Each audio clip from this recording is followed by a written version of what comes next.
say that I was right. Ooh, I stood my ground in every fight. Told them once and told them twice. Guess it took the burn to open eyes. They advocated for the wrong side, ignored the truth that I could not hide. Now they're stranded in the desert dry, chasing shadows with a desperate sigh. I hate to say I told you so, but the fire's out and the ashes glow. The fools who mocked me get the show. Truth's the only thing that grows.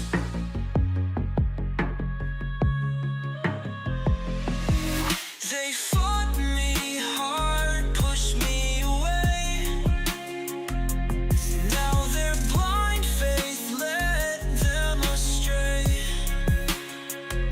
Promises shattered, lies on display. They've learned a hard lesson today. Now they're turning back on broken dreams, wandering lost in twisted schemes. The truth they shunned is loud and screams. Nightmares are never what they seem. I hate to say I told you so, but the fire's out and the ashes glow. The fools who mocked me get the show. Truth the only thing that grows.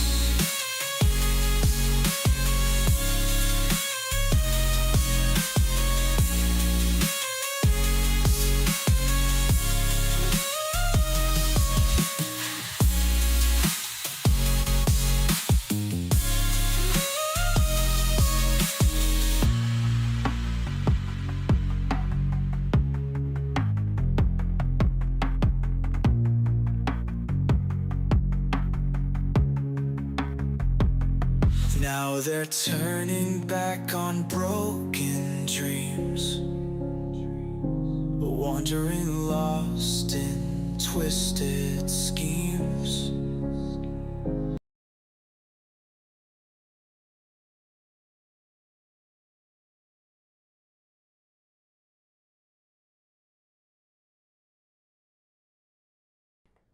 Welcome back, welcome back, welcome back to another episode of Tech Q&A with your truly Tech Coach Ralph, where we are engineered to win, or as some people might say, I annoy you to success.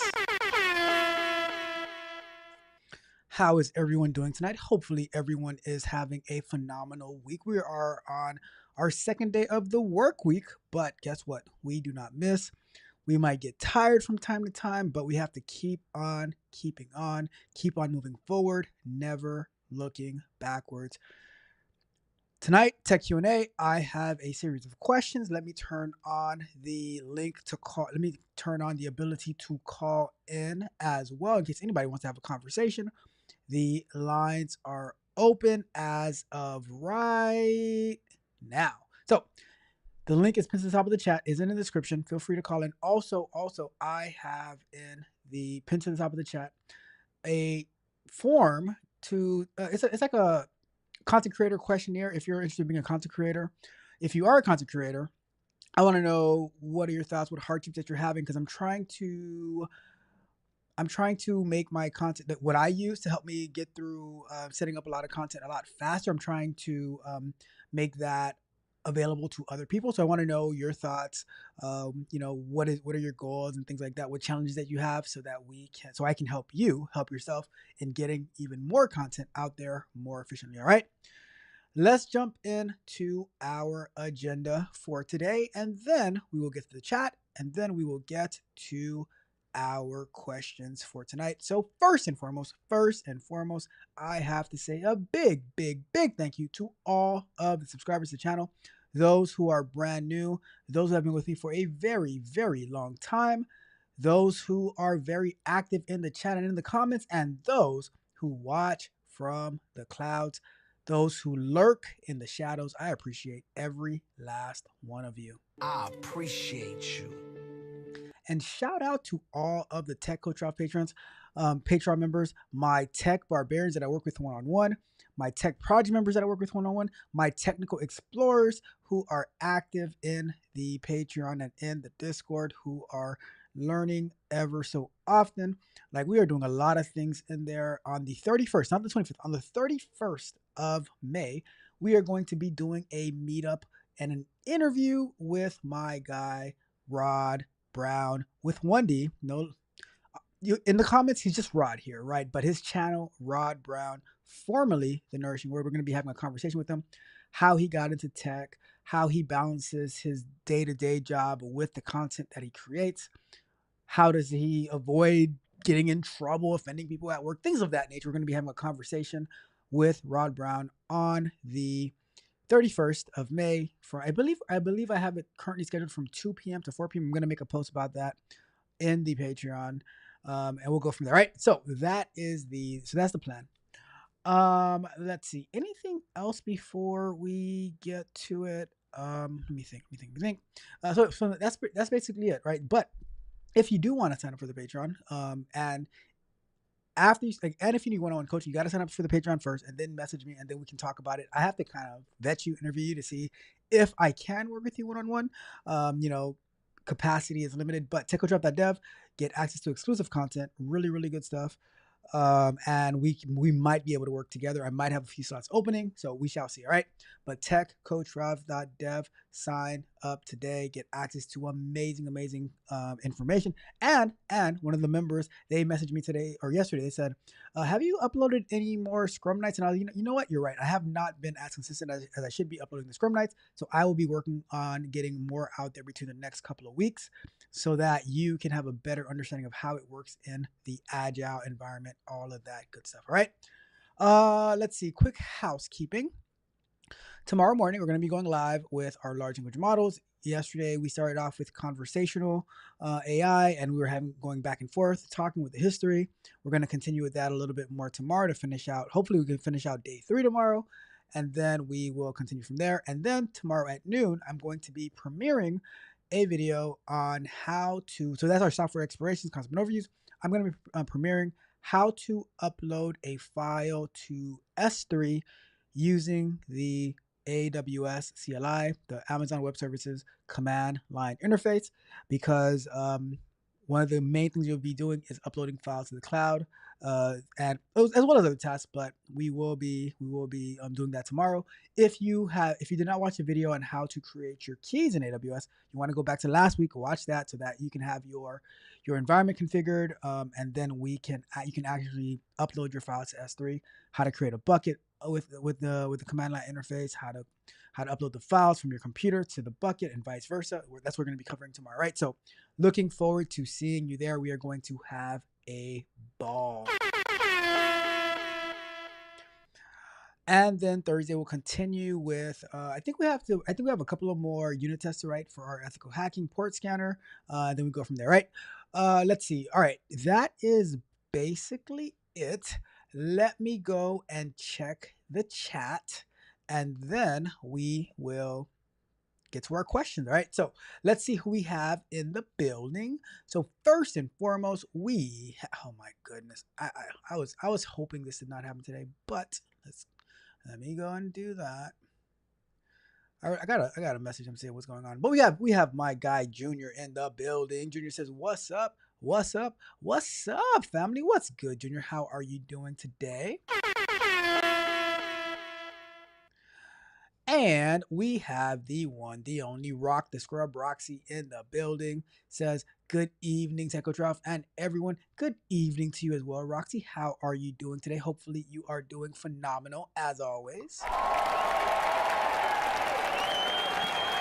And I meant, hopefully, Roxy is doing phenomenal as I always wish she's doing phenomenal.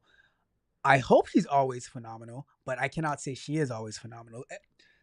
Hopefully that makes sense. Hopefully that makes sense. Let's see. We have in the building Rod.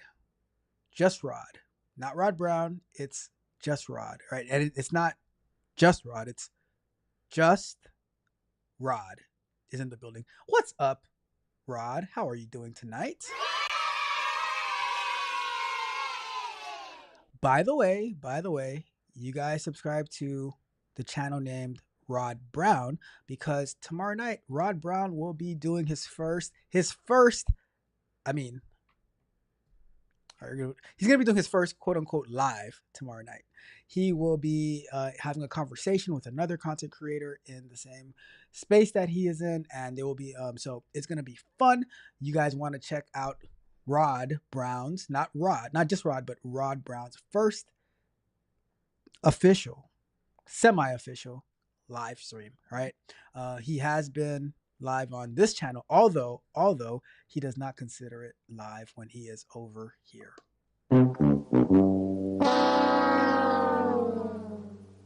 I'm just saying. I am not hurt. I am not hurt, right? I'm not hurt. Just something in my eye, right? Just something in my eye, right? Anyways. All right. Junior got it. Junior's like, what's up, Rod? Just Rod. We got my guy Magnetar in the building. Says Sith Coach Ralph. You don't know the power of the dark side. Let's see. Glassy Ralph being extra.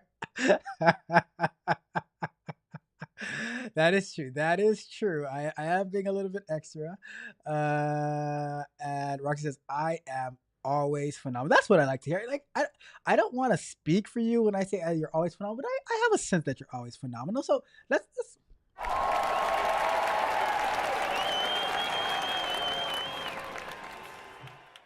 And Magnetar says, buy my debut album, Life and Times of a Federal Snitch. Oh, I mean, I did not. Wait, hold on. Of a federal worker, not of a federal snitch. Jeez, what? Not the king snitcher himself. Let's see. Magnetar says, it is 98 degrees out here. It is probably... Earlier today, it was probably like in the 95s out here, plus humid. Is it dry over there in Nevada? Like, is it low humidity? Because it is like, it's hot and sticky down here. Let's see. Junior says it's still live, just not as much pressure as doing it himself. Bruh. Tell him again. Rod says, wait a minute. Just wait just a minute here. You said I needed to do my own official live on my channel. Ask and ye shall receive. Okay. I agree. 7:30 tomorrow on Rod Brown channel. All right, so you guys go and subscribe over there. We got my guy Wave Nerd in the building. Says hello, good people in the chat. Techo Draft, Roxy Jr. What's up, Wave Nerd? How are you doing today? Hopefully you are also doing amazing. And Maggie says, I do not believe so. I think that is in to the answer of the humidity question. It's not as humid. Let's see. Roxy says that's quite a wordy album. Yeah, it's a lot of words. It is a lot of words. Says Maggie says too late for me to change it. Fair enough. All right. Well, One more thing. Rod Brown had a hilarious video reaction today to this video about something called quote unquote gooning. My first time hearing about that, but it was I was dying laughing. I was dying laughing. It's like, wait, just 3 weeks? You guys have to check it out. You guys gotta check it out. Drop drop a link to that video in the chat, Rod Brown. That was or just Rod. That was a hilarious. I was dying laughing on that one. Anyways.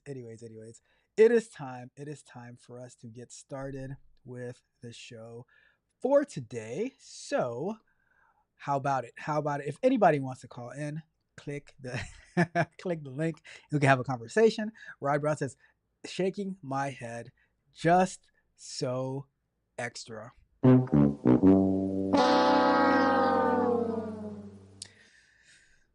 Oh, actually, no. One more thing before we start.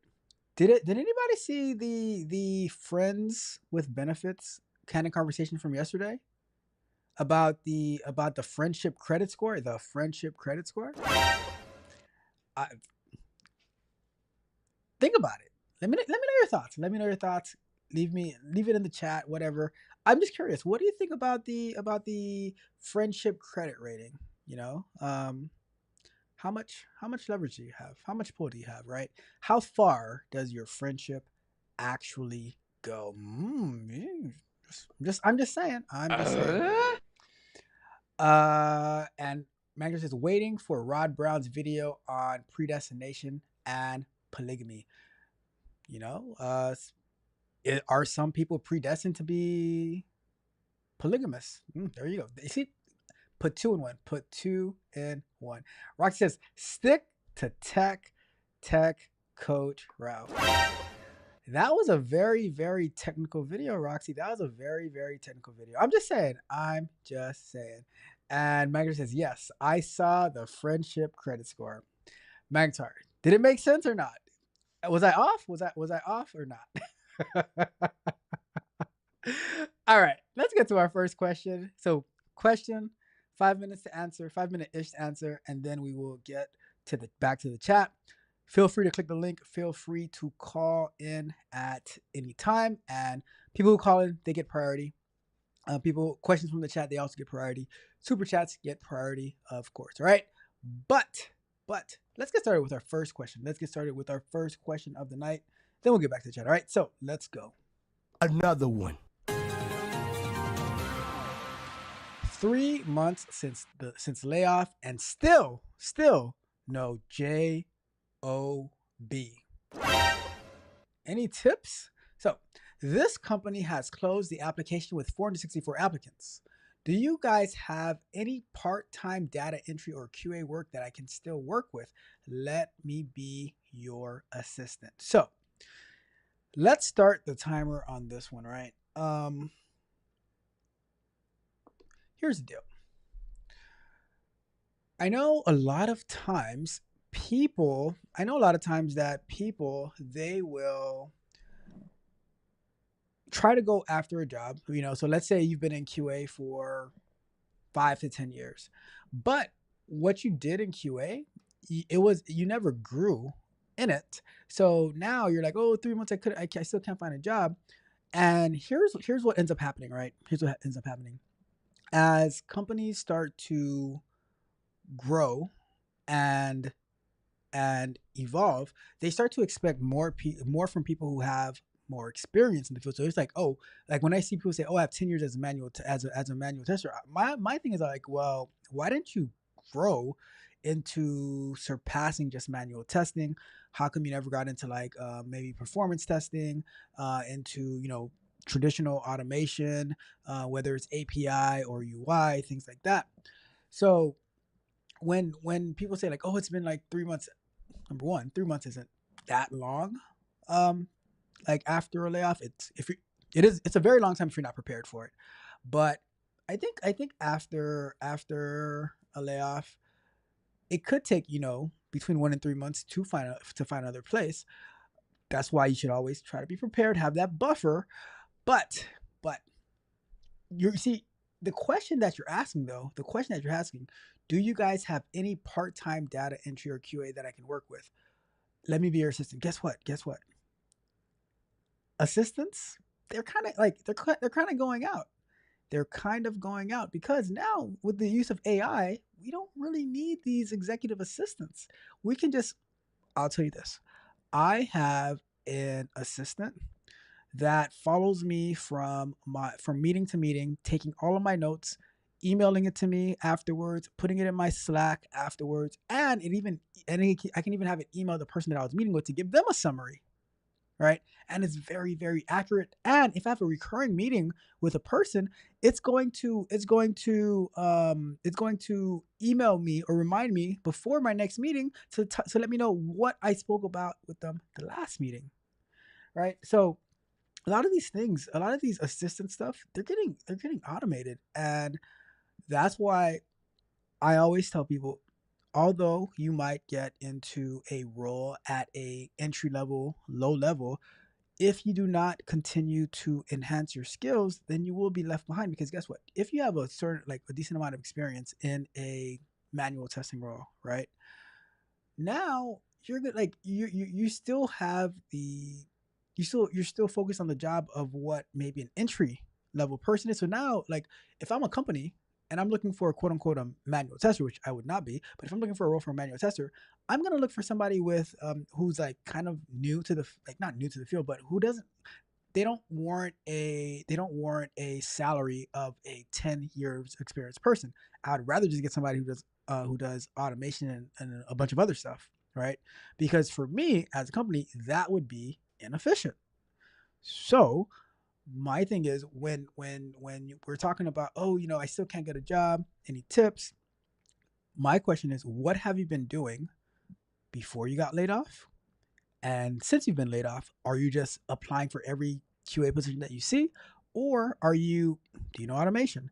Do you know API testing? Do you know Docker? Do you know how to use GitHub effectively? What is it that you know how to do? What makes you stand out from all of your other applicants? How is your resume? See, for me, you're looking at, okay, can I get a part-time data entry job or QA work? Well, guess what? You probably still have to apply for that. And people don't need quote unquote assistance like they used to back in the days with all the tools and technologies that are available. I would say that you should look in the mirror and say, okay, what like how do my skills compare to everyone else who is looking for the same who's applying for the same job that I'm applying for? And how can I make myself stand out for that job? How how does my resume stand out? How does my interviewing stand out? What highlights do I have? What skills do I? Because for me, I'll be like, well, I am pretty well versed in DevOps, Terraform, Kubernetes, Docker, CI/CD pipelines, and like those things. Those are like extra to quality insurance, but also well versed in AI and a bunch. Like I've built things, so I know how to market myself and to make myself stand out. If you can't make yourself stand out from other people, then then of course you're gonna have trouble finding a job because you're no different. So companies now, with especially with the influx of people, a role gets popular. Not everybody wants to do it. Now there's now it's a employer's market as before it was an employee's market, just like the housing market. Jobs are just like the housing market. All right. So if you don't make yourself stand out, then you are going to suffer the fate of many, many people. All right, let's wrap that question up.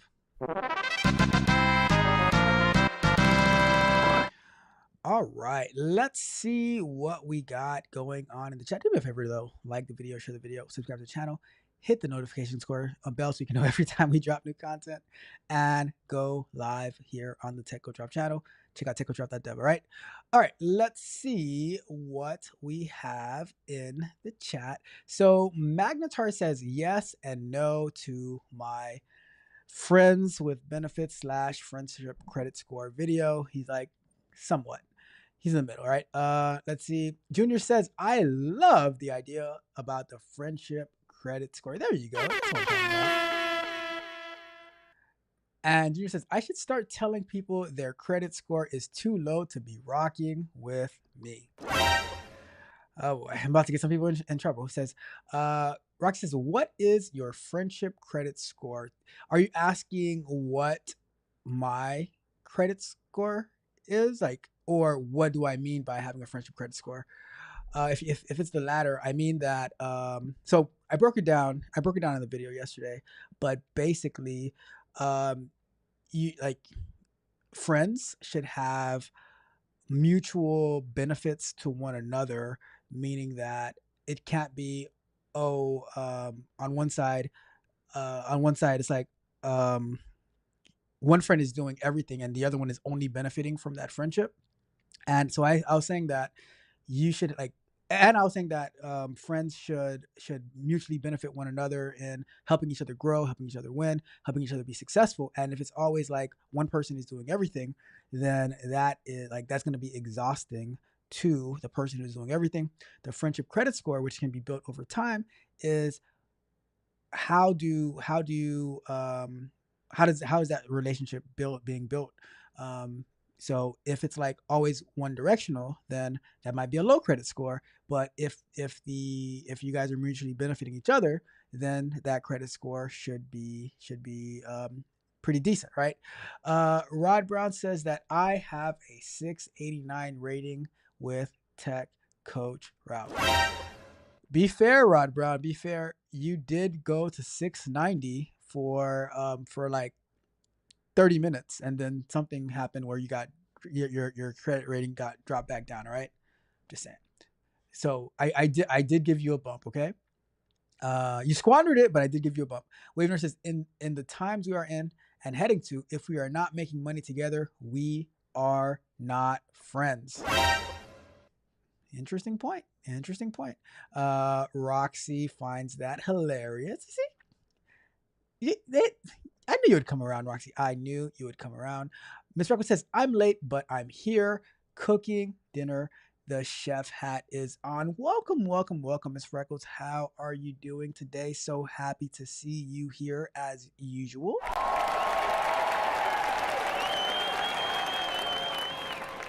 Let's see. We have oh crap. I'm not ready for this. We have Favor in the building. What's up, Favor? I wasn't ready yet. I have not been practicing as much as I should, right? Hey, Favor, how are you doing? So happy to see you. Waver says, it's how I make friends with money. I'm a great friend to have. Let's go. Says, I saw the... So what was the question? What were you asking? Let's see. Ginger says she wants to know what score you would give yourself. What score I'd give myself? I mean, if I'm gonna give my own score, I'll probably go with a 900. You know, I'm gonna go off the scale. If it's how good of a friend I am to myself. You guys know the song, My Biggest Fan. I am my biggest fan.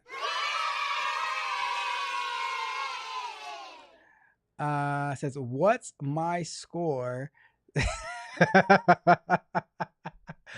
I haven't. It's the application is still being processed. All right, Magnetar. The application is still being processed.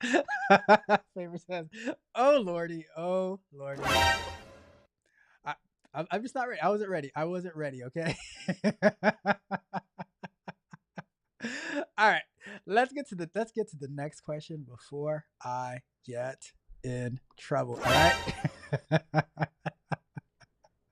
I mean, some questions should not be asked. Okay.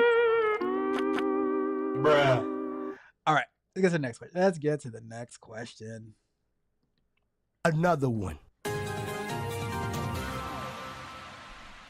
Struggling with test case management. So this is about test case management. It says, hi guys, I have been using TestRail. TestRail is a test case management system since for a while now, but I can see it's pretty hard to keep using it on a scale. Like whenever there are a dozen of tests, it's so much easier to just drop them. are your company still using any test management system? What are the main features that you would like to have in it if you're using any test case management system, right? So this is an age old question for quality assurance, quality engineering about test case management. Let's put 5 minutes. So it's all right. So here's the deal, right? I have used different test case management systems in the past. There was one that I used at one company, which was open source, and it was kind of a bit of a nightmare. And then there was another software I got I got two companies to end up using a software called Test, right? And I liked it. I liked it a lot. You know, but there's also test case management that are integrated in Jira, such as tools like X-Ray, I think Zephyr, or something like that.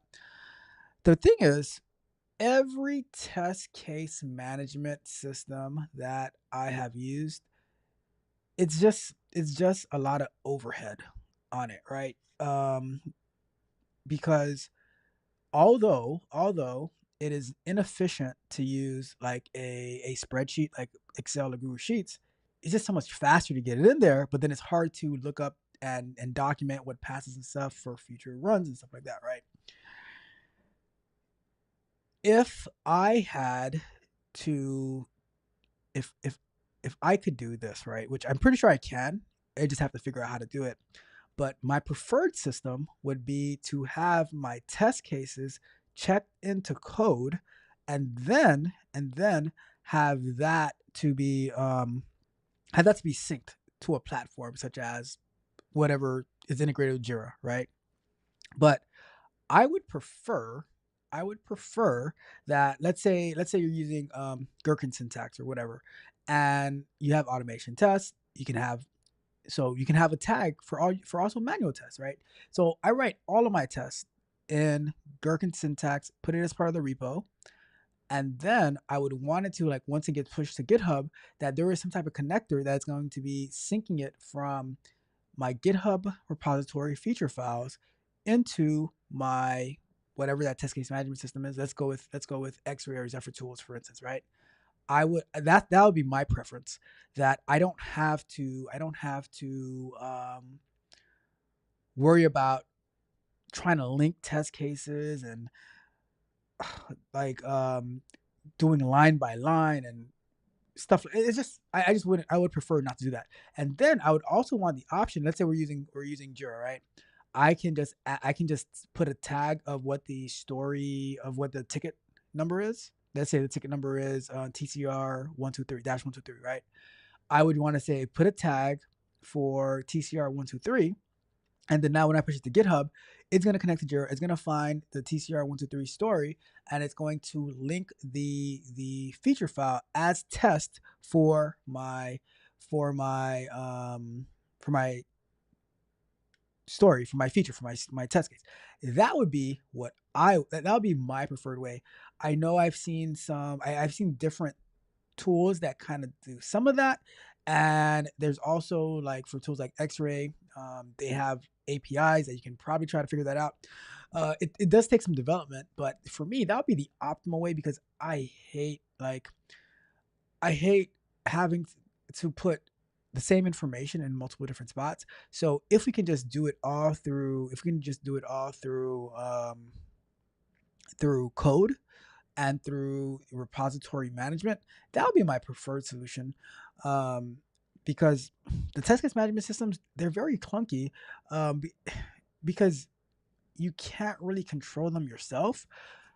So on one hand, you have, all right, we just do it through spreadsheets, but then that's not very visible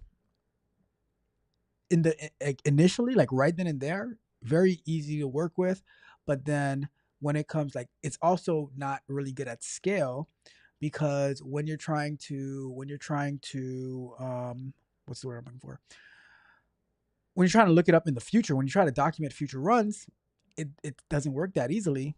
But on the other side, by the time you finish setting up your test cases, the whole sprint is already done, and now you're rushing trying to test. It's just a nightmare. It's just a nightmare overall. If you are in quality assurance, I'm sure you've had to deal with these test case management systems where you're trying to put it here, but you're also trying to there's no happy middle, right? So my idea, which I'm going to be trying to figure out, is how can I get it to be managed through the repository where it automatically gets synced back and forth.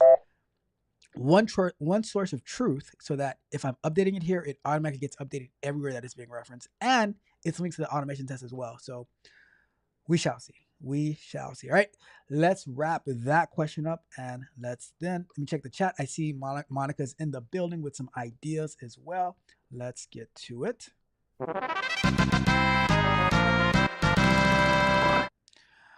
All right, let's see.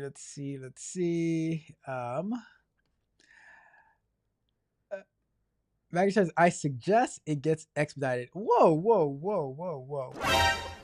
Magnetar, you tell me one thing the federal government has ever expedited, and then I will consider expediting your credit score, your friendship credit application. All right. Rocky says you're at 580. Oh my goodness. That not 580. I mean, he does get some points docked for being a federal employee, but not all the way down to 580. My goodness. Junior says, be careful what you ask for. Bagger says, more like 580. That's me fighting lions and bears, putting my life on the line to get y'all that good federal info. See, that's a good point. That is a good point. See, Magnetar is advocating for his score. I like that, Magnetar. He is advocating for his score. Let's see. Juju says, Roxy, is that savage or brutally honest? Oh my goodness. Monica says, hey y'all, sliding in late. Welcome, Monica. How are you doing today? So happy to see you as always. My favorite test case management tools says I will let you. Oh my, Roxy is on savage mode tonight. My goodness. Let's see. Monica says that's a good idea. Maybe an AI tool that could do that. The test case management tools do have APIs exactly. So that's what I was looking into. Working with some X-Ray or Zephyr type APIs. Let's see. Junior says to Roxy, I'm not going to connect any dots. I don't need to be connecting. You're not going to get me in trouble. Going to have you saying, Junior. Congratulations, you played yourself. Monica says, we use one called QASE. It's not as clunky, has some nice features. AI that creates your test cases from a... What? Get out of here. I got to check that out. It says pretty fast to work with, like it better than TestRow and others I have used. I'm gonna send myself a Slack message to check that out tomorrow. Let's see, where's my messages? Let's go to check out QASE tool. All right, made a note to myself because that sounds pretty interesting. Let's see. Roxy says, they expedite your tax dollars to fund the military to protect you. Okay. That's a good point. That's a fair point. That is a fair point. Says QSE does do one good thing. You can build, and if your test automation is connected to QASE, it will create the test cases for you. Okay, I will definitely look into that. All right, we are going to get to our next question of the night. Do me a big favor though, like the video, share the video, subscribe to the channel. Hit the notification so you know every time we go live and drop new content. As well, if you are a content creator or looking to be a content creator, click on the link to fill out my questionnaire, as I am gathering information for as I expand my content creation workflow assistant that helps you with your metadata. I am looking to gather information. You've seen me use it in the mornings, but I want to make it more versatile for everyone out there, right? But let's get to our next question of the night. All right. So Let's do it. Let's do it. This one is not as much of a question as much as it is a. You'll see. You will see. All right. You'll see. Another one. So this one says, he kept trying to one up me at work, so I let him take the job that nobody wanted. All right, so worked at a restaurant where we hired this guy who thought he was hot stuff. I was the shift lead, just got a raise, and he couldn't stand it. He could not stand it. Ignored my instructions, constantly challenged me, acted like he ran the place. So I casually mentioned a manager role I was considering at a cursed location that nobody wanted. He applied just to flex and got it by default. Ended up working 120 hours a week with garbage pay, no overtime while I chilled on easy shifts, making bank. Store shut down eventually. He got moved. I am still smiling. All right, so here's why I put this one in here, right? It's our timer. So I put this one in there because it's so petty that we have people arguing over low level jobs, and it's like oh, we're trying to one up each other working at restaurants and fast food places and stuff like that. Like, why? Like, I was just like trying to figure out why are we so why are we so petty? That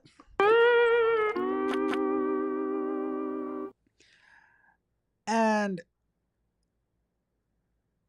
I, I was talking to somebody the other day, right? And I was telling them, like, look, when you are in the workplace, you need to not make enemies. You need to make alliances. You need to make you don't have to be friends, but you need to find a way to work together, because when you have people against you, it is going to be so hard, right?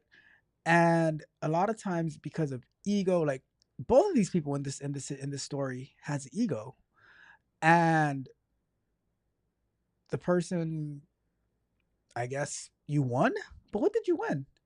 You're still like a shift lead working at the restaurant, bragging about being in on easy mode, and I'm like, why do we avoid working together so that we can win together, as opposed to, oh, I'm gonna one up this person that way. I'm gonna find a way to trick them. I'm gonna get them to get moved to another restaurant, instead of when Captain Planet, Captain Planet. When our powers combine, right? Who was it? Somebody was saying it yesterday.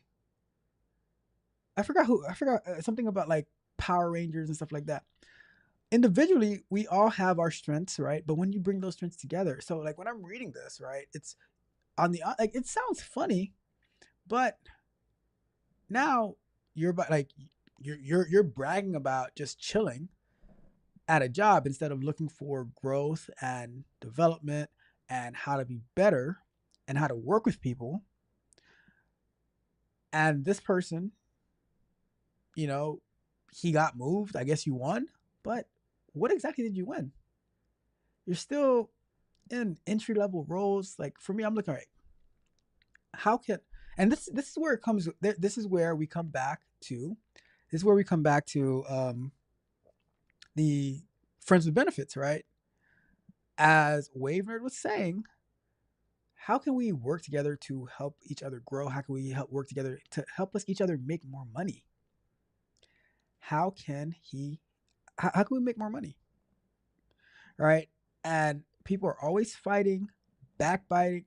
Rod Brown had a video the other day about somebody that he knew for a very, very long time, somebody that he confided in, and they stabbed him in the back, told all of his business. And it's like, where's the growth in that? Where's the winning in that? You know? So I'm just saying. I am just saying. I think that we need to take a step back. And it's like, oh, I mentioned a manager role at a cursed location. So that was the trick, right? So that you can have an easy life at this current place. But instead of moving forward, looking for growth, all of that, right? Anyways, that's my thoughts.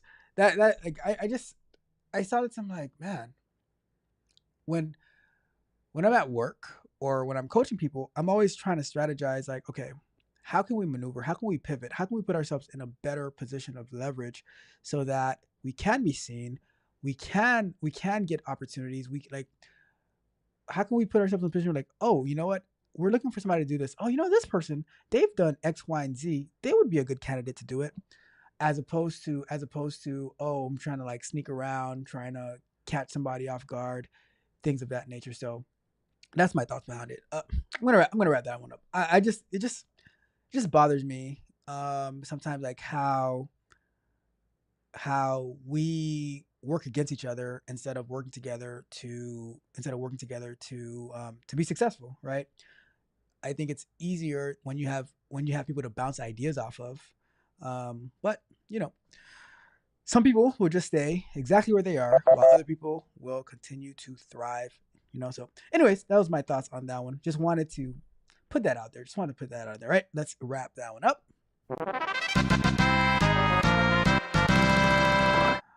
All right, let's see what we have in the chat. I do see a question came in, so I will take that as well. But let's see.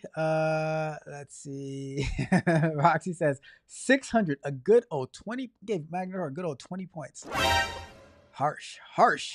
Let's see. It says so your 580 plus 600 scores don't go that high. Then again, it's me we're talking about, right? Fair point. Roxy says hot stuff. That reminds me of Nelly's, one of Nelly's albums or songs where it starts off with hot stuff. Let's see. Mike says working together. A few months ago, you said what did I no? Bring it on, Max. What did I say a few months ago? Tell me what I said a few months ago, Max. Please tell me what I said a few months ago. I am curious to know what I said, right? Roxy says Captain Planet. I used to love Captain Planet. It only came on Saturday mornings, and sometimes I would wake up to watch it, and they would not air it because they were airing something else. I was highly disappointed. Congratulations, you played yourself. Monica says it's the way of the world now. Trumpster effect in high gear. Hear that? Monica says cough, private sector, cough.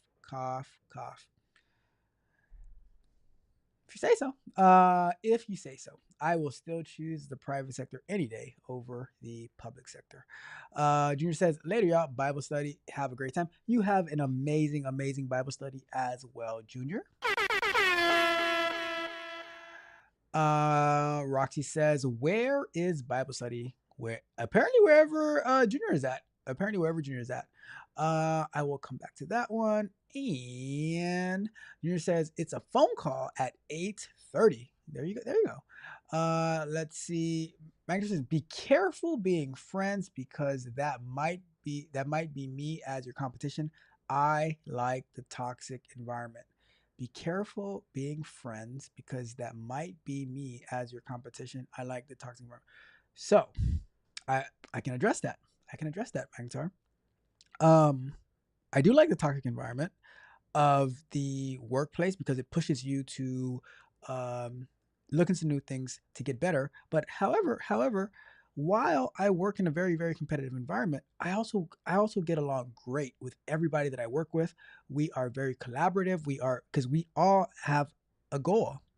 It's like, honestly, work is like a sports team. And the team that you work with, it's about being productive, producing. Like we share in our wins and in our losses, and we just continue to get better. So the same way that as we can clearly see, sports are very, very toxic.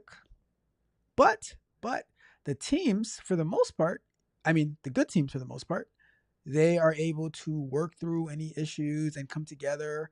And the bad teams, they just crash and burn. Roxy says your score went back down to a 580. Mm, mm. No comment, Roxy. Bruh. All right. So we did have a question in the chat that I want to bring up. Let me see if I can do that. All right. Let's do this one.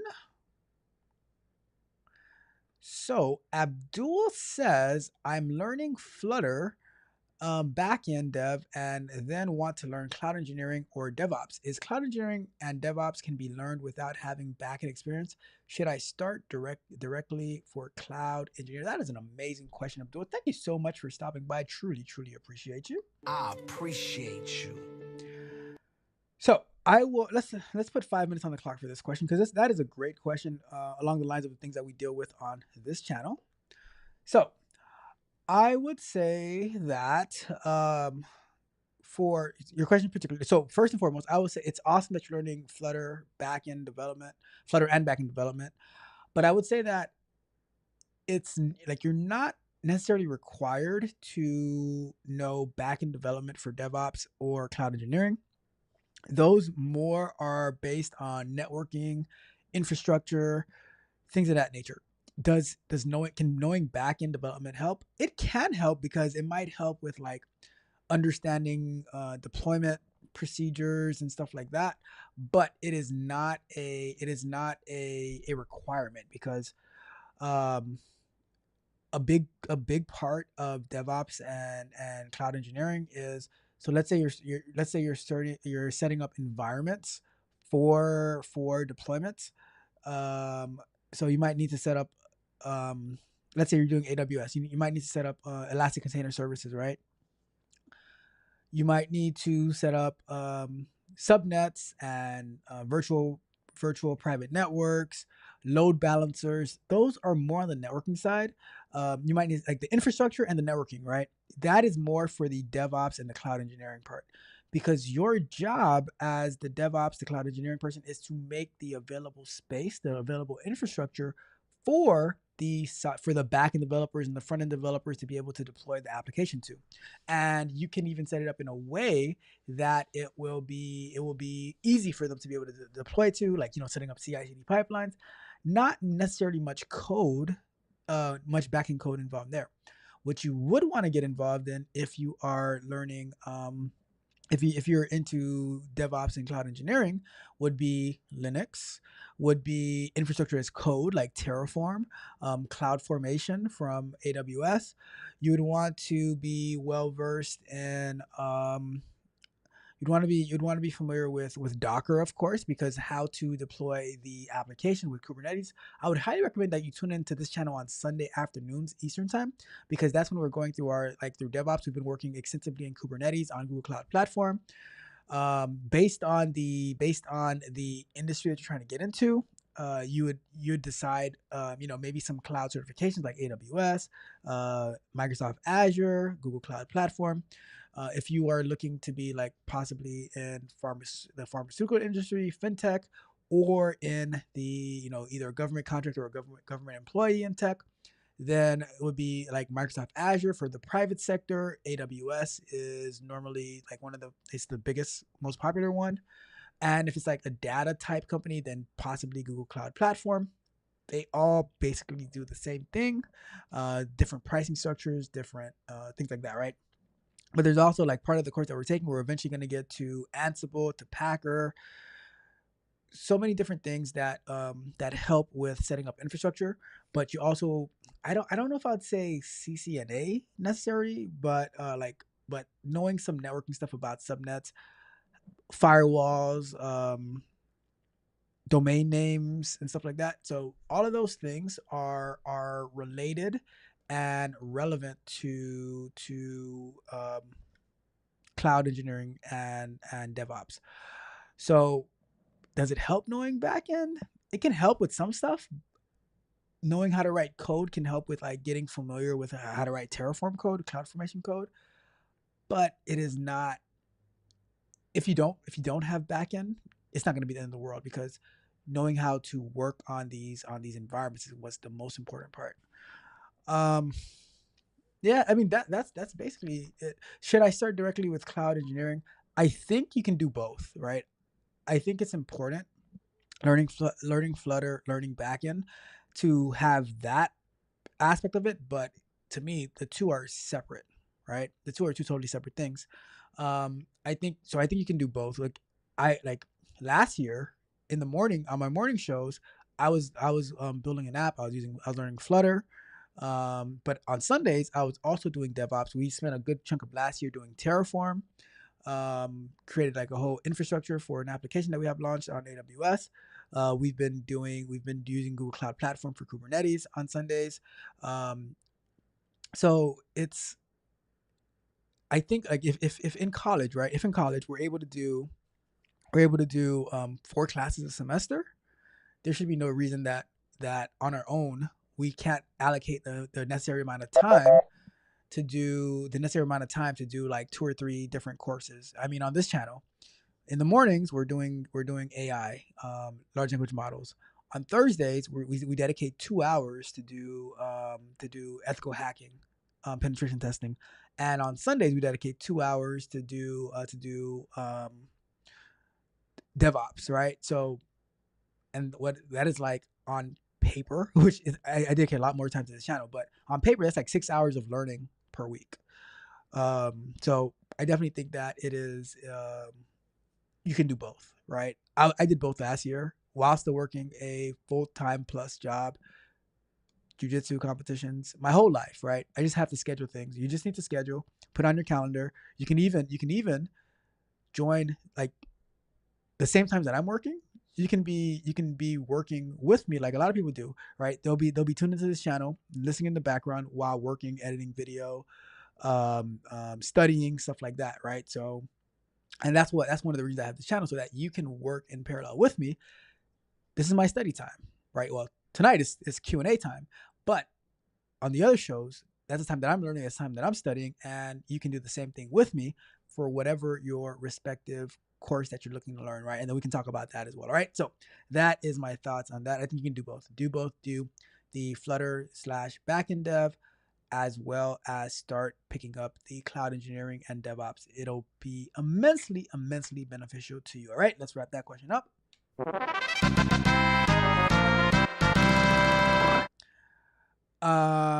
Let me see. Let's go back to the chat.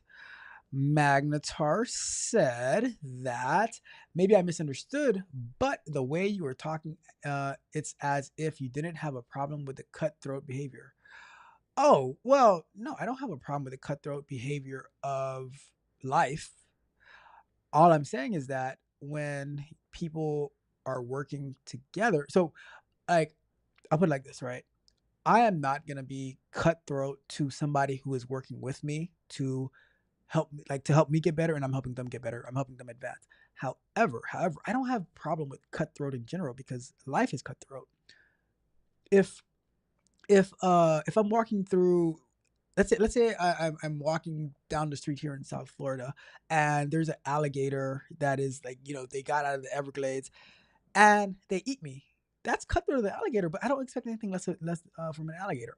So I understand the cutthroat behavior, and if companies are cutthroat, then that's their prerogative, right? I don't hold that against a company because they're doing what's the best interest of their shareholders.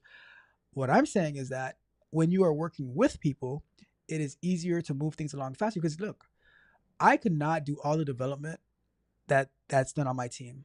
I offer as best insight as I can, and they offer as best insight for me as possible, and we work that way. We're looking to win. But guess what? You know who is cutthroat? Our competition is cutthroat. So we need to be cutthroat to our competition. That's why like in sports, I hate the rule. I hate the mercy rule, right? If you can beat a team by 100, then beat them by 100. And even I even apply that to kids. Like, you know how they say, like, in those kids leagues where, like, oh, if you're up by like 15 or 20, like, you have to like put your bench. And I'm like, no, I think that kids deserve to get blown out in basketball games and in football games and all that stuff because that will make them either quit or make them get better and stand out. Your competition should be cutthroat. The industry should be cutthroat, but as a team, you guys have to be more cutthroat than your competition, and you can only do that by working together. If you are cutthroat to your teammate, then you're never going to win. You're always going to lose. All right. So, and we can see that over time, how when players were cutthroat to one another, it always ended badly. It always ended up badly. Look at Jimmy Butler now. Monica says, unless you are Antonio Brown. Bruh. That is an excellent point, Monica. Megan says, it says, Roxy, at least I have a score. Roxy didn't ask for a score, okay? It says, Roxy says, but your interest rate is gonna be sky high. Oof. Roxy's coming after you, Magnetar. Says the person without a score. Roxy didn't ask for a score. You asked for a score. Let's see. Favor says Flutter is definitely not necessary or required in my opinion. Flutter is not necessary. I learned Flutter last year, and I have an app in the iOS and the Android App Store. But I don't. If I was a betting coach, right, which would seem to be like a conflict of interest, a coach betting on sports, that might have been what got Michael Jordan and Pete Rose in trouble. But if I was a betting coach, I would say instead of learning Flutter, I would probably focus more on what's the one for React Native, because that seems a little bit more popular than Flutter. But I could be wrong. But I'm gonna guess React Native is probably still has the market capital right now. Rocky says that I'm 800. Maggie says that ain't what I heard. What in the world is going on here? I don't know where these scores are coming from. Roxy says you misunderstood. Favor says infrastructure as code for sure. I actually like, let's put it like this, right? I love infrastructure as code. However, it can be really, really crazy in a work environment when it comes to like permissions and Terraform being managed in a bunch of different repos. Oh my god! Like the other day, I was doing some Terraform work, and I felt like I had to go to like different repos, ask for permission here, ask for permission there. It's a lot. It's a lot. But so like when you're learning Terraform on your own, it's like, oh, okay, I have all the permissions on my account. It is a totally different ballgame when you're doing it in a company environment. And that's why I always say that I don't believe learning on the job. You should know how to do infrastructure as code on your own. And then when you get hired for a particular company, you figure out how they do it within their platform, but you should still know how to do it. And that's for everything, whether it's QA, whether it's software engineering. I know a lot of people are like, oh, I'll just learn on the job. No, you do not learn on the job. You learn on your own. And then you pick up on how that company does their particular things, and then you get better at that. But the job is not required to teach you how to do the bare minimum, right? Max says, you know what? I don't care what Tech Coach says about you. You're okay in my book. What? I have never said anything about anyone. All right. Favor says, but that's after understanding the basics. Yep. That is true. Roxy says, messy Magnetar. I'm telling you, you guys are terrible. Favor says, it may be distracting. That is true. Let's see. Magnetar says, they don't risk injury. That's why they take the starters out. I don't know. I don't know about that. I don't know. Because I don't know. I don't think it's a risk of injury. Especially like, okay, because like in college, right? How come in college they will run up like in college football. I remember there would be like you'll see some games like 70 to like 3, right? What happens to the risk of injury there? So I don't buy the whole, especially kid sports. I say those kids should just like run up the score as much and make them cry. You know what? Because crying builds character. Because like I never want to be beat in a basketball game 100 to 20, right? So now you have to be bothered by that loss so that you can get better, right? That's how I see it. Williams says business is war without the bullets. Agreed. I agree. Favor says you definitely learn on your own. Also, more Terraform than provider based infrastructure. That is true. That is true. I think you need to know the general. And here, let me know what you think about this, Favor, because with Terraform, when I was learning Terraform, right, I ended up learning a lot more about AWS than I did about Terraform because the syntax for Terraform ends up being the same across providers, except for like like for AWS, like, let's say AWS EC2 instance, right? Google Cloud, Google, whatever they would call theirs, right? But knowing how to actually, so I ended up having to go and do a bunch of manual stuff in AWS, and then I can migrate it to Terraform. The same thing with Google Cloud Platform. Like, okay, well, how does this work in Google? How does that work in Google? And after I learned that, then I was able to do it in Terraform with no issue. So let me know, let me know what you think about that as well. Magna says because in college they are crazy. Magna says and those kids have gotten hurt and their draft stock was hurt as a result. I mean, but if you're thinking about the draft stock, right? I remember it had to be like 2002. Was, I think they might have been like undefeated or something like that season. University of Miami in South Florida, and in the it might have been like an overtime play or like one of the last plays of the game. Willis McGahee had a nasty injury, and that kind of sidelined him for the upcoming season. Would it have been better that he just not had played that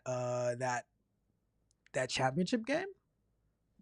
I mean, some people would say, yeah, like, because especially at that time, they weren't even getting paid in college. So if let's say he had a career-ending injury, would it be better, like, if you know you're making it to the league, do you just not play in that that final game or whatever? So I don't know. That's a great point though. That is a great point. All right, that is that. Let's get to our next. Let me see what Max says. Yes, I remember, and my Bills drafted him, but he would have went higher. He would have went higher. Yep, he would have been like one of the. I think. Oh my god, I don't remember what pick he was, but that whole roster had like maybe 10 picks in the first round of the draft. So I'm exaggerating the number, but they like that whole team had a lot of high draft picks. And Menger says same with Adrian Peterson. So it's like, do you sit out the final game just to protect your stock if you made it that far? Because you never know when you're gonna get injured, right? You never. Some players like before the season even starts, like they'll sign a 10, like, and this is more probably for basketball. They'll sign a 10-day contract and then they get hurt, and now their whole chances are ruined. So it's tricky. But I still think that kids deserve a nice beat down in sports to humble them. All right, I know I had plenty of those when I was growing up. Right, I don't like the mercy rule. I do not like the mercy rule. All right. Let's go to our next question, and then we will continue moving it along. All right, so this is going to be a good question for Monica and for Favor. Let's do it. Another one. Testing input validations on the front end? Where they do that at. So it says, is it okay not to have input validations in the API if it's handled in the front end? So I'm just going to, before I read the whole thing, I'm just going to say right now, no, it is not okay, all right?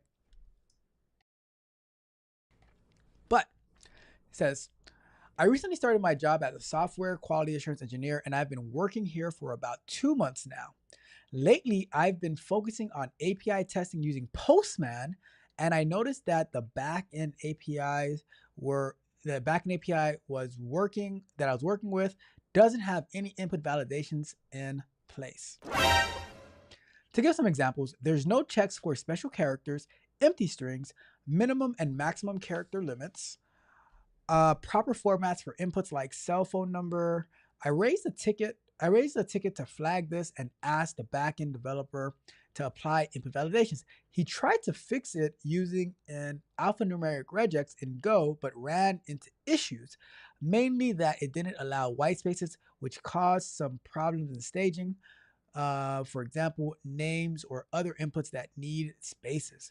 Now he's asking me if it's okay to skip validation. What? For special characters altogether?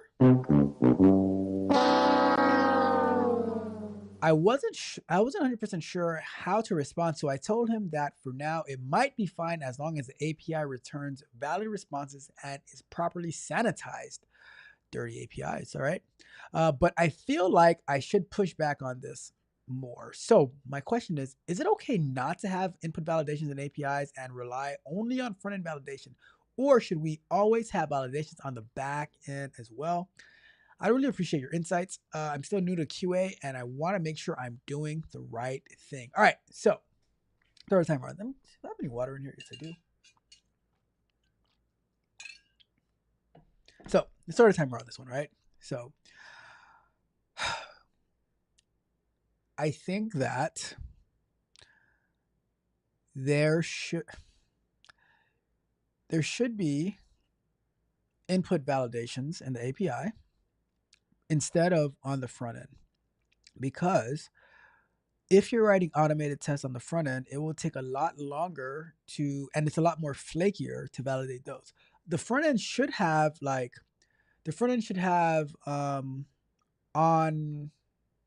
I forgot the name, like what they call those type of errors. Maybe Monica might be able to help me out.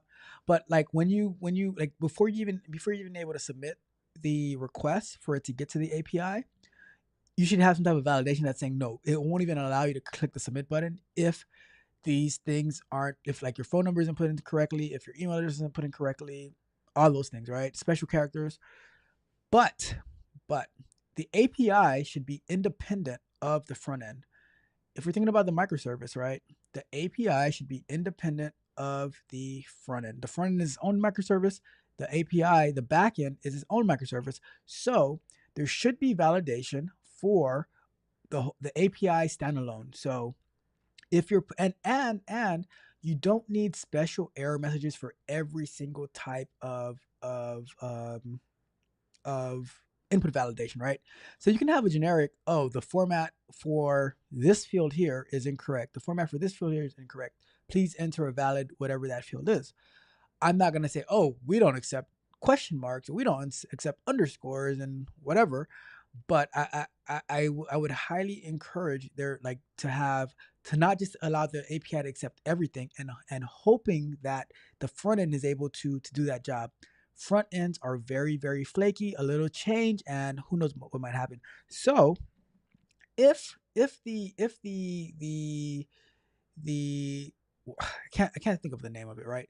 But if what's on the front end that is doing the validation, if it fails, we don't want that bad data to be inputted into the API. We want the API to return an error message, and in order to return that error message, we need to have validation on the API.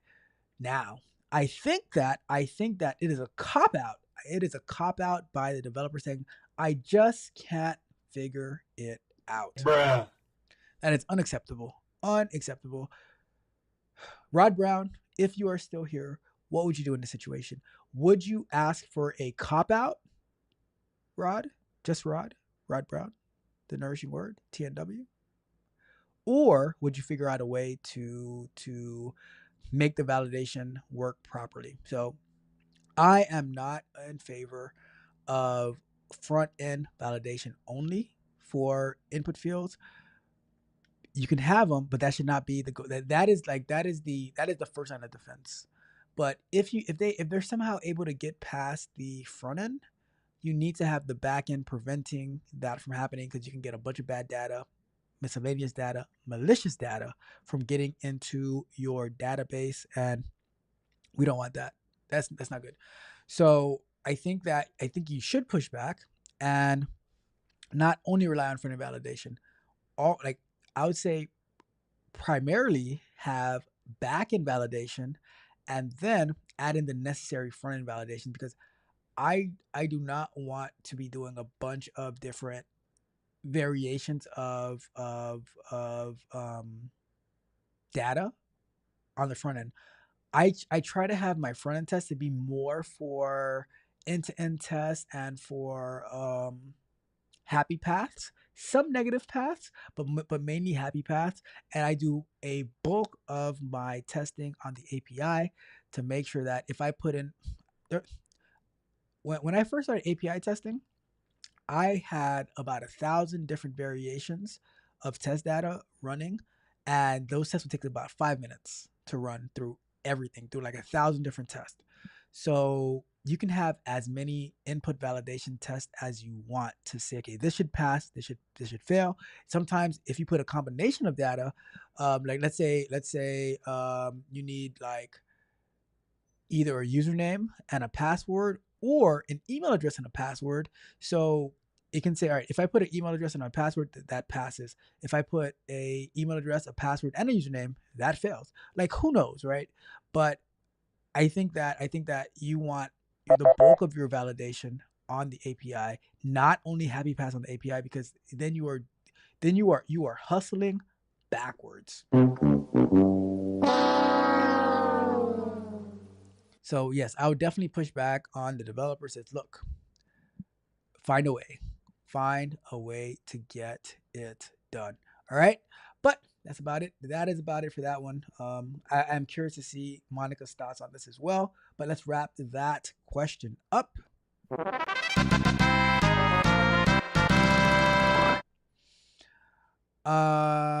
Favor says, if I understood you correctly, it's definitely easier to maneuver in Terraform when you're familiar with the services. You're writing scripts as if you're on the dashboard. Yes, that is exactly what I meant. Because I was like, so I started in 20. When did I start Terraform? We're in 2025 right now.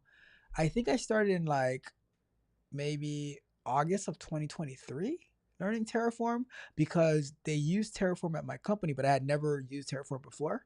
I had used AWS a bunch of times, but a lot of our infrastructure is heavily managed with Terraform. So I said, okay, I have to learn Terraform. And as I'm like, all right, so we're building out an application. I'm like, all right, I'm just gonna use the application that I'm building as our own project for the coaching group. And I'm like, all right, I'm gonna terraform the infrastructure. And I found myself, so I terraformed using Elastic Beanstalk, and I found myself having to configure Elastic Beanstalk manually first. And once I figured out how Elastic Beanstalk worked, and also with the Elastic Container Service, once I figured out how that worked manually, then I was able to take it back to Terraform. Like, okay, this is what this is. This is what this is. This is the configuration. So the configuration, because basically the configuration that you set up manually in the dashboard is just going to be the configuration that you're setting up through the infrastructure as code. So you end up learning a lot about the different. The same thing on Sundays with our DevOps. When we're doing Kubernetes, I had to figure out how to use Kubernetes Google in the Google Cloud console, as well as in the Google CLI, the G Cloud, and then I was able to like start doing some Terraform stuff. So I think learning Terraform forces you to get to know these cloud platforms a lot better. I mean, I did Terraform for load balancers. I did Terraform for Route 53 on AWS. So many like it forces you to learn a bunch of stuff when you're actually putting something real together, right? So that, yeah, definitely 100% that's what I meant. We got my guy, me Mysify in the building says, good evening, Ralph. The beautiful, beautiful, beautiful Roxy, Magnetar, Junior, and the chat. Hope everyone is doing well. I am doing phenomenal. I hope that you are doing amazing as well. Me, myself, I so happy to see you here as always.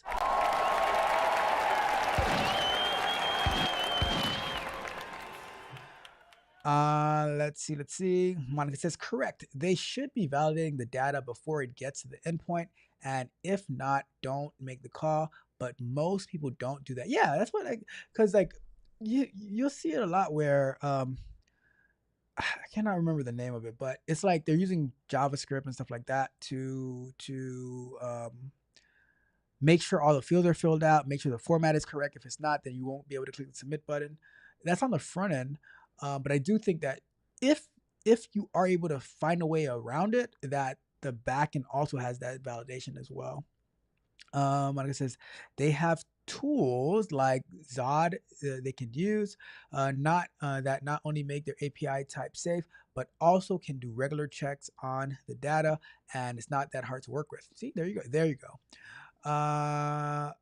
Favor says exactly. That's a universal experience. Honestly, I mean, I think it forces you, and that's one of the reasons that I was so happy to work with Terraform because I learned so much about these platforms. Like, and somebody that I was coaching, they were learning Azure, or Microsoft Azure, yeah, Azure, and I said, you know what, I want you to go and deploy this application, and it forced me like helping them deploy the application to help me to learn a lot more about Microsoft Azure. I am not, I'll say it right now, I am not a fan of Microsoft Azure unless they reach out to me and they want to offer me some kind of brand sponsorship. And then in that case, I absolutely I love Microsoft Azure. Let's get it. I'm just saying. I am just saying. All right, cool. So let's see. Let's continue on. Do me a favor though, like the video, share the video, subscribe to the channel, hit the notification so you know every time we go live and drop new content as well. TechWithDrop.dev, sign up for exclusive content, and do me a favor, if you are interested in being a content creator or you are a content creator, fill out the survey or not survey, the questionnaire. It is pinned to the top of the chat. I am trying to gather some information on what are the hardships, what takes you a long time, and what would you like to focus on more when you are creating your content so you can be more efficient and get more content out there, right? Let's get to our next one for tonight. Another one. Should I sign the separation letter? And I'm not talking about like a marriage separation or anything like that. They're talking about a work separation. So, you know, Roxy told me earlier to stay in my lane. So this is definitely talking about a work separation. Okay, so let's get to it. It says, I was laid. Okay, so separation pay contingent on separation letter. Would you sign it? Would you sign the separation letter from your job? Says, I was laid off after a year and some last week. They give a week's pay for each year, and it's not much, but that's better than nothing. The letter is basically me giving up any rights to further claims and also no disparaging info about the employer. My hesitation is that just a couple of weeks ago, I informed HR that I was having surgery in June, and even though I expected to be recovered in 2 to 3 weeks, it could possibly be longer. And if I could get their options for that, like FMLA, I was trying to be transparent and considerate. Silly me. Now I wonder if that's what landed me. Now I wonder if that's what landed me on the layoff list. How would I even prove that, or should I even bother with this thought? I don't know. I guess I need someone else's take on the situation. If it's relevant, I was going to only use my PTO for my surgery and was told FMLA would only come into play once that's exhausted. I put in for 10 business days off and had them approved. Not that it matters now. All right. So let's start the timer on this one. So here's the deal with this, right? Like you said, you can't really prove that you would be laid off for any other reason than there's company layoffs. So my question would be, are you the only person that got laid off? Or is there a group of people who are being laid off? And here's another question. Is everyone who got laid off with you, were they facing some type of surgery in the next couple in the coming weeks, right? Because if you were just 1 out of 10 people who are facing surgery who got laid off, then you kind of don't really have a taste. They might have been planning your layoff anyways. So it's kind of up in the air for that, right? Now, what if they had just laid you off after you came back, which you just sad luck of the draw, right?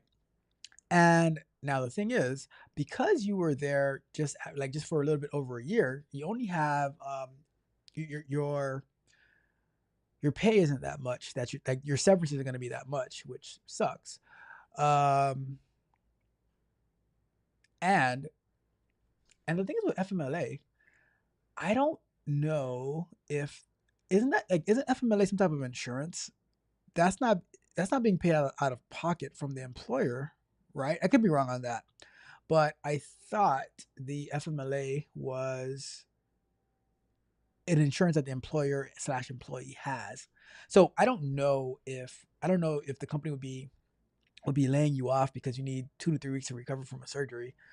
I think that just timing is poor because some people they end up getting laid off right before they go on vacation.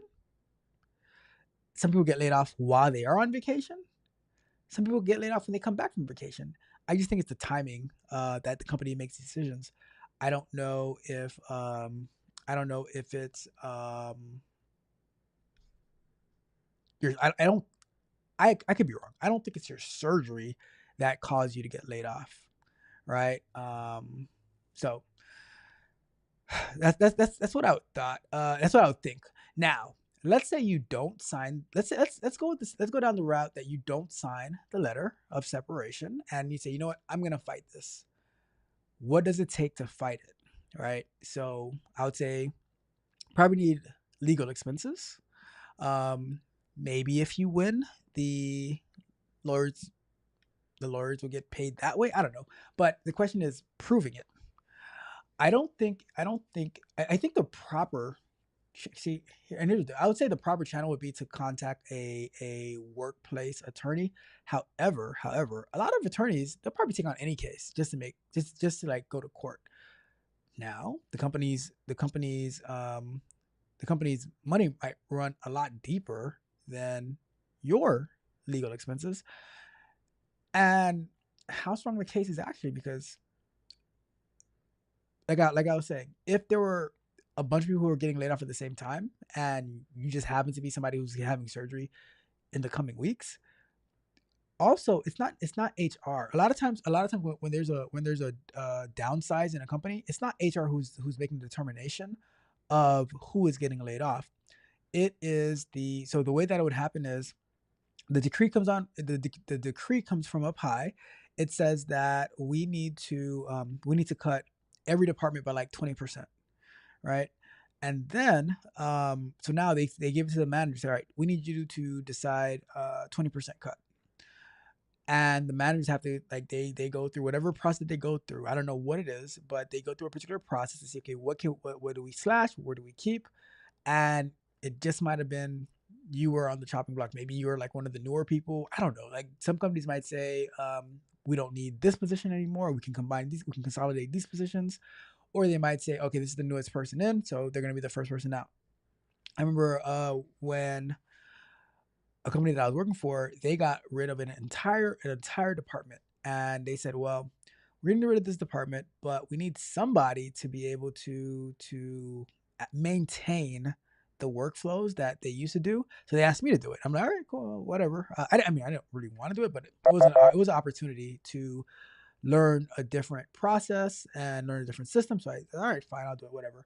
But it just depends. It just depends how many people are in the same position. So I would say definitely contact a workplace attorney, but keep those in mind as well. And if you say no, and if you have a deadline and you say no, do you end up getting absolutely nothing at all? So, but Roxy said that FMLA is not insurance. It is just let me look at that up real quick. Just get some context on what FMLA is, so I am not giving bad information. What is FMLA leave? FMLA is Family Medical Leave Act. It's a U.S. law that provides eligible employees with job-protected unpaid leave for certain family and medical reasons. This leave allows employees to take off time of work while maintaining their job, health benefits, and accrued benefits. To be eligible, employees typically need to have worked for their employer for a certain period of time, usually 12 months, and have worked a certain number of hours per week, usually 1,250 for the past year. Let's see. Birthplace for a new child, serious health conditions for a family member, your own serious health condition. Let's see. So, I guess then, so it is not insurance. It is leave, as Roxy said. It's a U.S. law. So now, the question is though,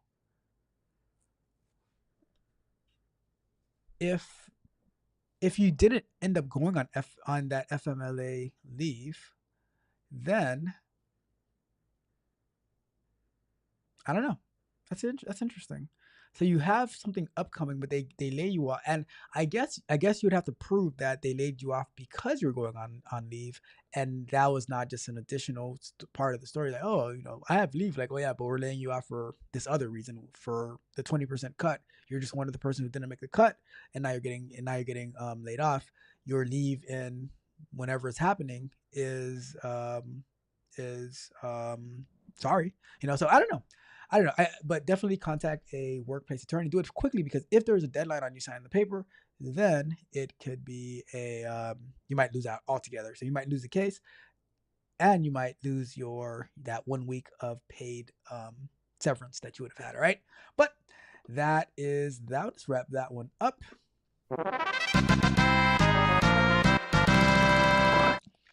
All right, so let me check the chat real quick.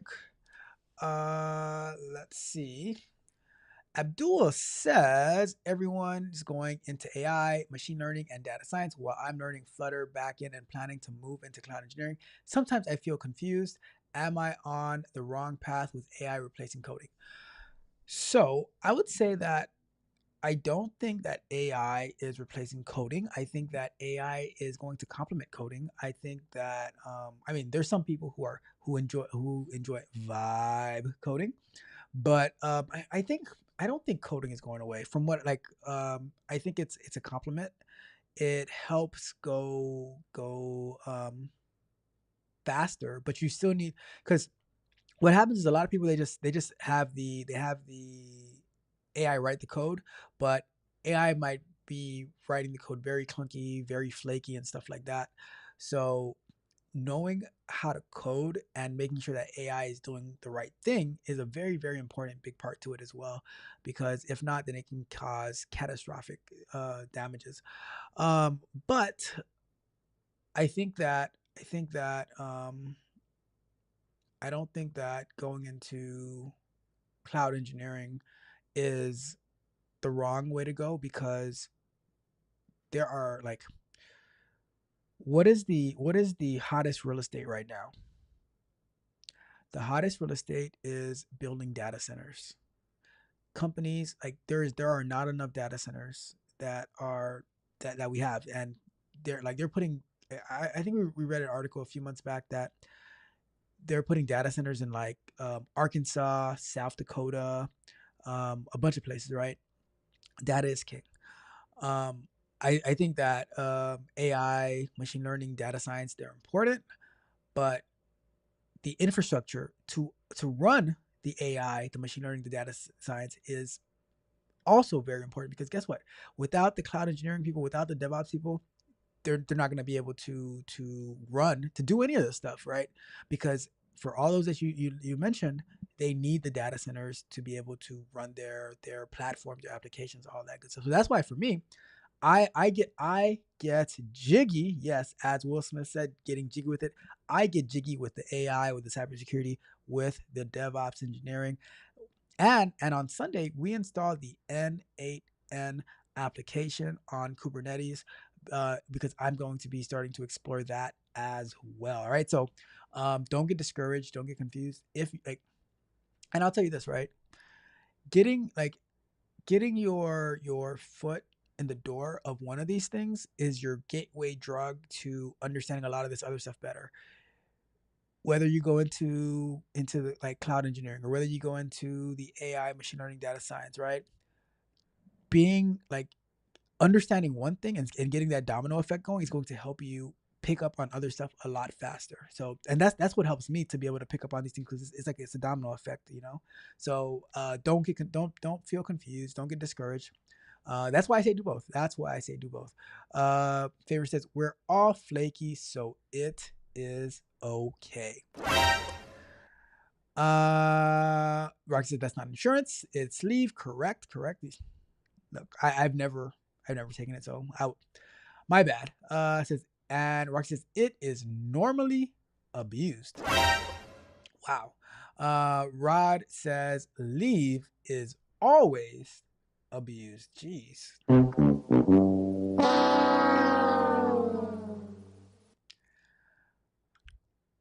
I have seen, let me know if you guys have seen this. People have a baby and they go on leave, and then they come back and they quit right after that. I've seen it. I have seen it. Let's see.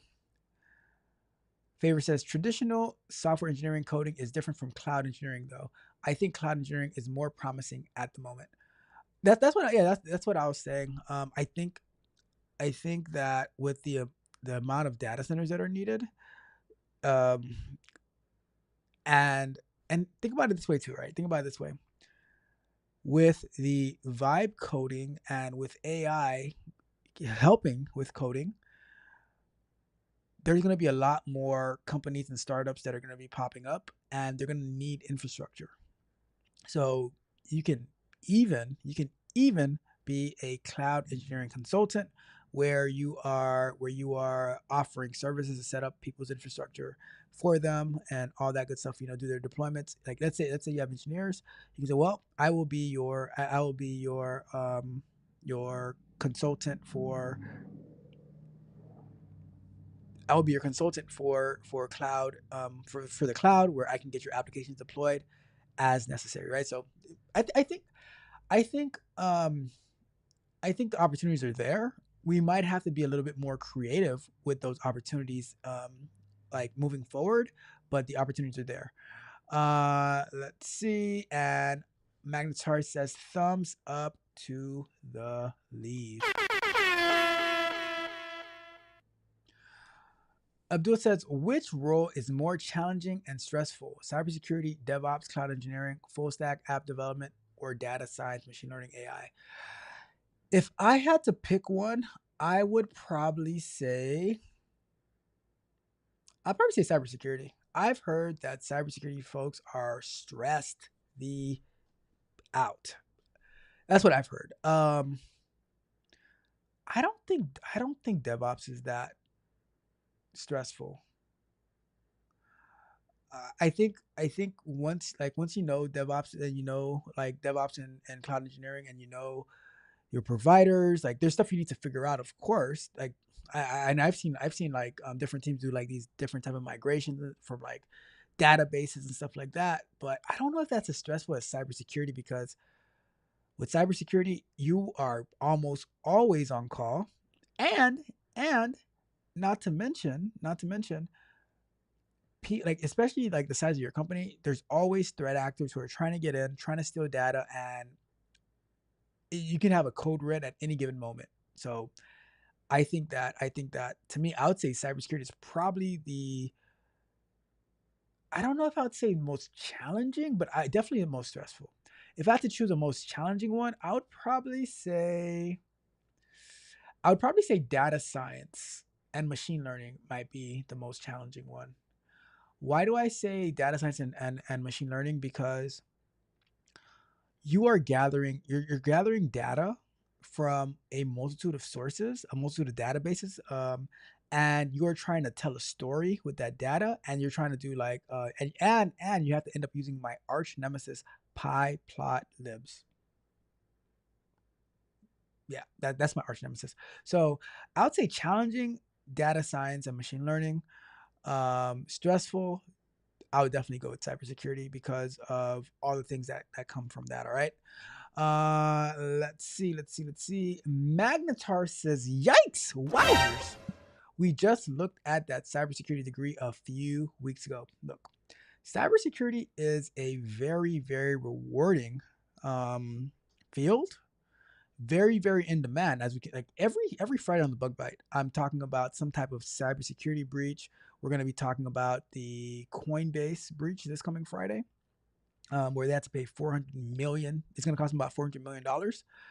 But we're doing the ethical hacking. Like it is a very promising field, very, very necessary. But it can be very stressful because you are monitoring so many different things, and you have to stay up to date with all the different threats that are coming in. So I like it can be very stressful based on what you're in. If you're like in GRC where you're talking about like you're doing research for governance, what are the risks, what the compliance, that might not be as stressful. But like if you are like, let's say you're working in the security operations center, looking for trying to make sure threats aren't coming in. Let's say you're digging through logs, that can be pretty stressful. And if there's a code red, who ordered the code red? I want the truth. You can't handle the truth. Congratulations, you played yourself. Just saying. I'm just saying, right? Let's see. Magnus says, I also looked at data science. Data science I like data science, but it's a lot. It is a lot. Like having to and it's a lot if you have all the data clean, like neatly sanitized and stuff like that. But when you have to get the data from like 5 or 6 different sources and then put them together, and it is serious. But it's not stressful, but it is very challenging. Let's see. Favor says, I was gonna say machine learning mainly because I have no interest. I'd rather cybersecurity. But see, here's what I'd say, Favor. Machine learning was the gateway to AI. It's AI, right? When I was going through my machine learning course, it's a data science and machine learning course, right? And so they started off with pandas, with what is that, NumPy, with pyplot libs or matplot libs, and then it goes into another to scikit, right, which is it's a machine learning library in Python. And from what I'm seeing now, like, and this was like maybe 3 years ago, I was doing this, and what I'm seeing now, like the large language models, they are, from what I can see, they are a continuation of everything from machine learning and data science. So it's all about the data. It's all about the data, right? Favor says, I'd rather identity and access management. That is fair. But I'll say this though. I will say this.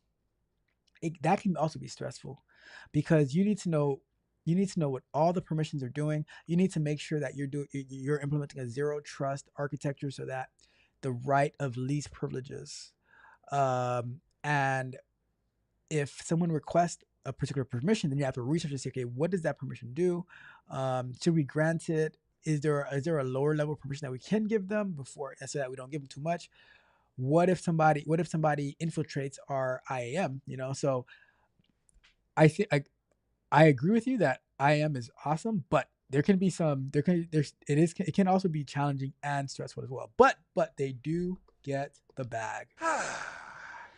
Money. All right. So let's do another question. Let's get to it. All right. Do me a favor though, like the video, share the video, subscribe to the channel, hit the notification so you know every time we go live and drop new content. TechCoachDrop.dev. Sign up today, get access to exclusive content like the interview, the conversation that we're going to do with Rod Brown next, not this coming Saturday, but next Saturday, where we're going to be talking about how Rod Brown got into tech, got to be a developer, why he is overly reliant on QA. I'm just kidding. I'm just poking fun of a conversation we had a while back. He is not overly reliant on QA, but how he got into creating content and how he balances creating content and his job, you know, because he's releasing videos almost every day now, and he is going live tomorrow, right? So that's going to be next Saturday, the 31st, 2 p.m. to 4 p.m. in the Tech Coach Draft Patreon. So looking forward to seeing you there. All right. But next question. Let's get to the next question. Another one. How is the QA market? It says, I have an opportunity. I really like the area, but I don't know if it will last long term because many times people don't value our work that much. All right. So I'm going to start the timer for this one. So I push back. I push back on that comment, on the idea that people don't value, quote unquote, our work that much. I will say that I vehemently disagree. I think that people value the work that I do as a QA engineer and the work that Monica does as a QA engineer a lot. But that is because, why is that? Why do people value our work? It is because we are not just yes men and women. We don't just sit there and wait for the developers to say, okay, development is done. And we're like, okay, let me just test it. I'm gonna click this button here. I'm gonna click that button here. Oh, I should get an error here. I should get an error there. No, we contribute in a multitude of ways to the team, and we have the mentality of shifting left and of shifting right.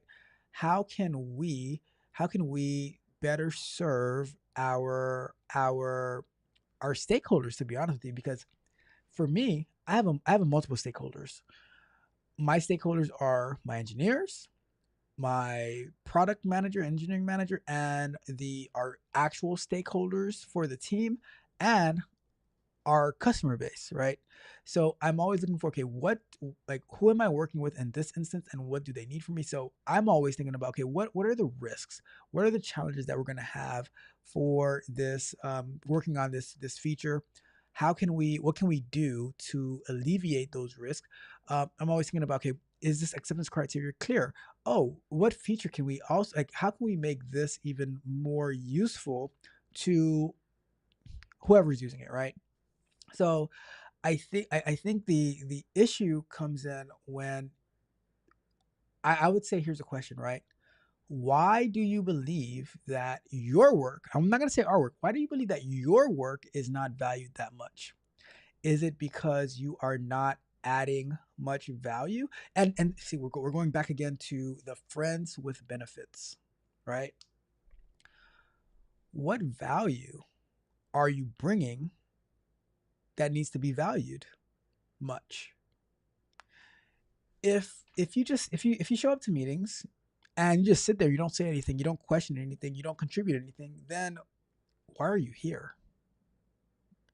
So I'm always listening, and like sometimes when I might not have much to say to a particular topic, but I might just repeat something in my own words to make sure that I understand it correctly so that I can at least do a good job, or at least I can add value to it. So that's why for me, I will never say that they don't value our work. I think that my work is valued, but that's because I find ways to add value. And even here when I do these shows, I'm always looking for, okay, how can we add value? Well, let me show you how I work, how I think, and hopefully that adds value to you, and maybe that gives you some ideas, some insights that you can do something, as well.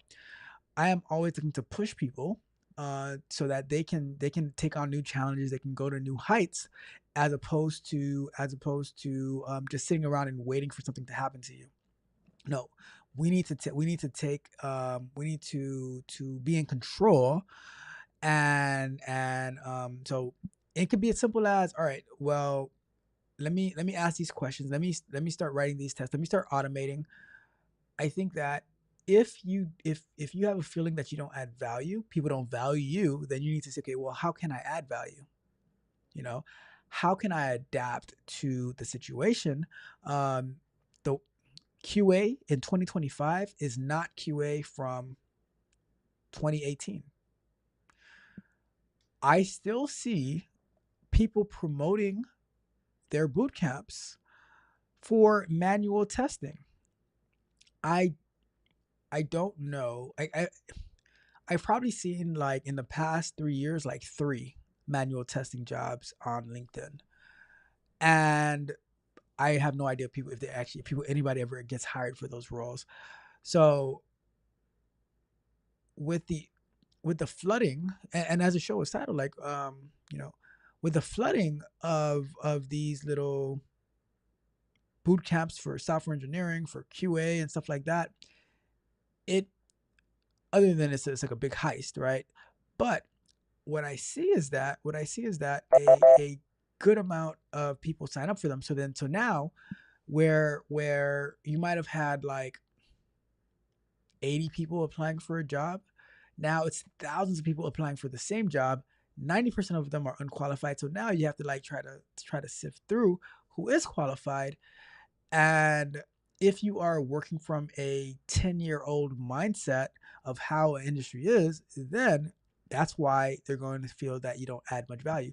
It is so easy. It is so easy to plug into a team and start adding value immediately. That's going to have them shift that mindset. So if you think that many people don't value your work, that's because you need to shift their perspective on you. So I couldn't care less if everyone, every single developer in the world didn't value QA, but the 3 or 4 or 5 developers that I work with, they say that TechCoach adds a lot of value to the team. That's all I care about. I care about the people that I work with, that they see that I add value to them. And if they think I'm not adding value, then let me know how I can add value. Right. So I think that the QA market is flooded by unqualified applicants. But two, the reason that people also find a hard time in the QA market is because they haven't evolved their ways of adding value. As a QA engineer, the past sprint that I was working on, I set up, because we were limited on our developers. I took it upon myself to set up the infrastructure for the project we're working on through Terraform, or at least part of it. So, and that helped the team greatly. So I'm like, all right, what's the need? How can I help? And that's what I'm gonna do. But that's because I know some of AWS and Terraform, and I was able to contribute that way. So I'm like, be part of the team, right? Not just that person that reports issues way after the fact. Be part of the team. And in the agile methodology and Scrum, although we have our titles, everyone is part of the team. Everyone can contribute. So look to contribute, look to add value, right? So that is my thoughts on that one.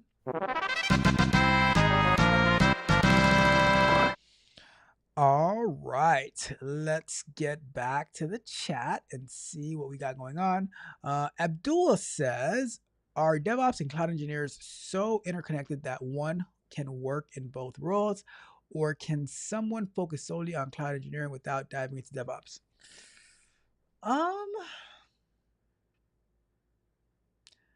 I think DevOps might be a little bit more closer to the software, but I think depending on the industry that you're working with, because some like, I would say maybe highly regulated industries, they might have more separations of roles and labor, but I would say that they're very connected because cloud engineering, knowing the infrastructure, setting up the infrastructure, it's it's very similar to DevOps.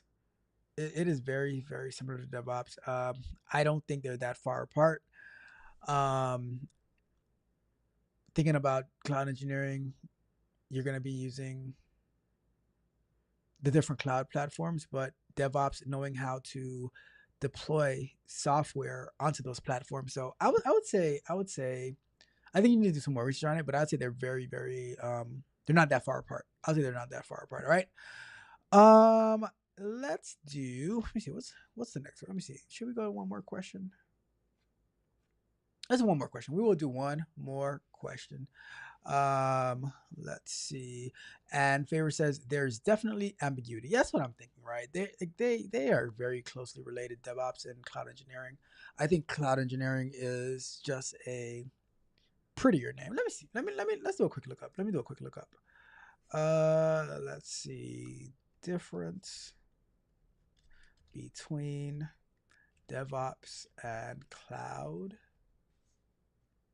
engineering. Let's see if there's a difference.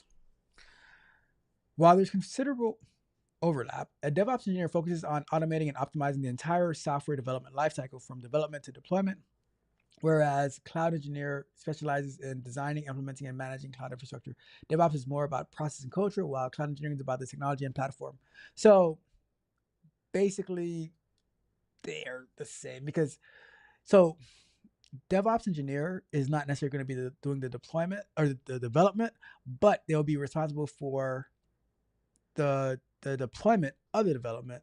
So DevOps from what I see is like how things work and the culture of how things work, while the cloud engineering is what they're going to be like. Like if okay, so cloud engineering, are you going to be using AWS? Are you going to be using Elastic Beanstalk, or are you going to be using Elastic Container Services for your deployments? While DevOps is like, all right, we're gonna be like, this is how we're gonna do it through the CI/CD pipeline. How we're gonna make things run. So for me, I think they are like almost not. They're very close. They're very close, as Favor says. There's still differences in tools. Yep, I agree. But very similar. Very like there's gonna be. I think there's gonna be like a lot of overlap between both of those. So because if you're using Terraform for your infrastructure, for your technology and platform, you're still going to need to be checking it in through the CI/CD pipeline and stuff like that. So, for me, it's probably like all in one. So, I wouldn't put that much emphasis on the differences of it because very similar to one another. Yep. So like DevOps responsibilities, automating software releases, pipelines, managing infrastructure as code, monitoring and maintaining software systems, ensuring code quality and security. Uh, the skills you need: proficiency in version control like Git, scripting and automation skills like Python and Bash, experience with CI/CD tools, knowledge of containerization, Docker and Kubernetes, understanding the cloud platforms, AWS, Azure, Google Cloud Platform. For cloud engineer, the focus is designing, building, and maintaining cloud infrastructure, ensuring it meets the needs of applications and business requirements, designing and implementing cloud architectures, managing cloud infrastructures, virtual machine storage databases, ensuring cloud security and compliance, migrating application data to the cloud, optimizing cloud costs and performance. Very similar. Like you'll find a lot of overlap in the two. So I wouldn't put that big of an emphasis on the differences. I would say just go with, like, it'll make you more versatile if you learn both, right? So that's how I see it. In essence, DevOps focuses on improving the software delivery pipeline, while cloud engineering focuses on the infrastructure that supports it. You see, they are so closely related. While DevOps engineers often work with cloud technologies, they don't necessarily need to be experts in cloud infrastructure management. Cloud engineers, on the other hand, need a strong understanding of the cloud platforms and services. Both roles are essential in today's software development landscape, particularly with the increasing adoption of cloud computing. All right. So, like I said, they're right along the same lines of one another. Slight differences, but you'll probably end up learning both of them by learning one of them. And what you don't learn, you can scale up on individually. All right. But 3 minutes left. 4 minutes up. I'm not going to get to another question. We are going to wrap up the show here. And for the rest of our questions, we'll push those over to next week. Yeah. Let me know how you guys, what are your thoughts? Did you guys have fun? Did you guys have fun tonight? I had a ball. I had a grand old time. As always, as we do when we have our tech Q&A, we had some amazing questions from Abdul. Some amazing insight from Favor and Monica, as always. And we had some great fun and entertainment and insight from Roxy, Magnetar, Just Rod as well.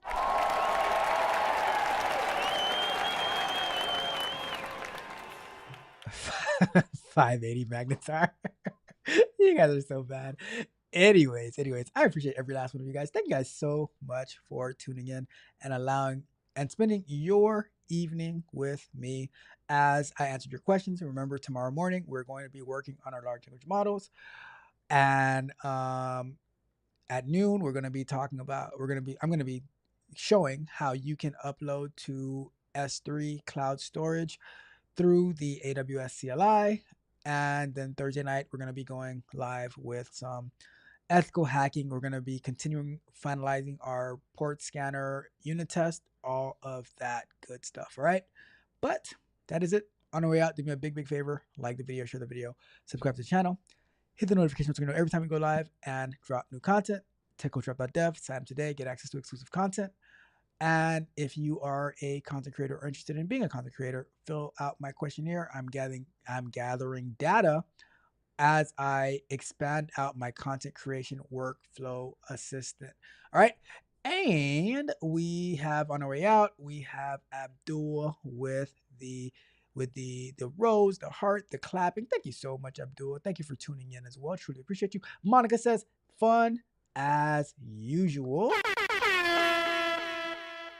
And Favor says, thank you. You are very, very welcome, Favor. And Miss Freckles with the smiling emojis, the trophy emojis. Shout out to Miss Freckles as always.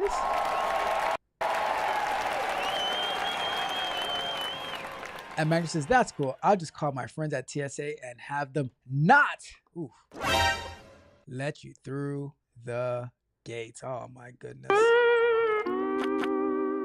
Bruh.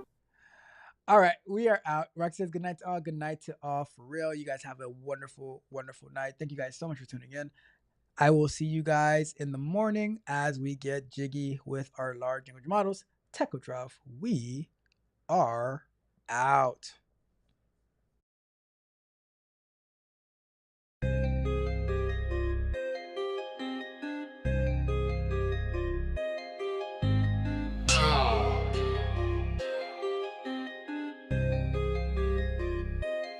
Still have a lot to do, I still have to put away the chairs. But anyway, I've got all the chores. Or anyway, it's up to me to do them all. I still have to put my clothes today. All in all, reality is cats, like an alley cat at your park. But now I gotta do your part. I got a day job and a night job and an interview at 5. You've gotten rid of both boyfriends and you've given me the green light. I got a day job and a night job and an afternoon away. You just waved a hand and we're engaged, you say. I've been up since 4 a.m. and finishing this at midnight. After this thing I should sell it and call it quits when the getting's good. I took a night at your new club today to take a break away from the rats. But now I got your locker stool and your car keys in my cart. I pick up the pieces left on the floor while you walk away like you don't care no more. I'm tired of cleaning every mess